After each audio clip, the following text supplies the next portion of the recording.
La actividad física está recomendada en todos los pacientes. Pacientes jóvenes, pacientes adolescentes, pacientes niños. Neonatos evidentemente no podemos recomendar actividad física, pero hay una actividad física que es la del propio desarrollo psicomotriz, que tenemos que intentar limitar en lo mínimo posible. Por lo tanto, la profilaxis debe iniciarse de una forma temprana en cuanto el niño tiene ya algún riesgo de desarrollar alguna complicación por su propia movilidad. Y nosotros, nuestra función es preservarla, preservar su salud articular, preservar el desarrollo de sangrados para que ese niño se desarrolle psicomotrizmente igual que el resto de niños. Y si nos vamos al extremo opuesto de la línea de la edad, tenemos al paciente anciano. Paciente anciano que quizá en su momento no se benefició de una profilaxis adecuada, porque recordemos que la profilaxis no tiene tantos años de implantación generalizada, no tenemos mucho más allá de 20 años de profilaxis generalizada en nuestros pacientes, y son pacientes que obviamente no tuvieron esas ventajas y ahora tienen peor estado articular.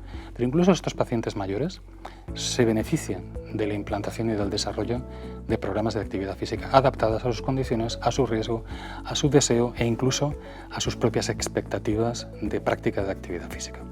¿Y los pacientes con daño articular? Nos preguntaremos, ¿pueden hacer actividad física? Obviamente esa asunción de que la actividad física es buena se extiende a todos los pacientes con y sin daño articular. La pregunta tiene mucho sentido, porque la hemofilia es una enfermedad hemorrágica, por supuesto, pero se manifiesta de forma crónica como un daño articular porque los sangrados son preferentemente dentro de las articulaciones, los músculos, en definitiva el aparato musculoesquelético, las articulaciones y todo lo que le acompaña. Si los pacientes ya tienen un daño articular establecido, lo que tenemos que procurar es que realicen actividad física, en este caso con una doble intención, no la de prevenir los efectos del sedentarismo, sino la de mejorar el estado articular, porque la práctica de una actividad física supervisada por profesionales en las unidades de hemofilia puede conducir no tanto a la curación del daño articular, que no es posible, pero sí a la limitación de su progresión y de su empeoramiento con el tiempo. Y otra pregunta que se puede plantear es no solo qué tipo de actividad en función del paciente, de su edad, de su estado articular, sino de su tipo de enfermedad.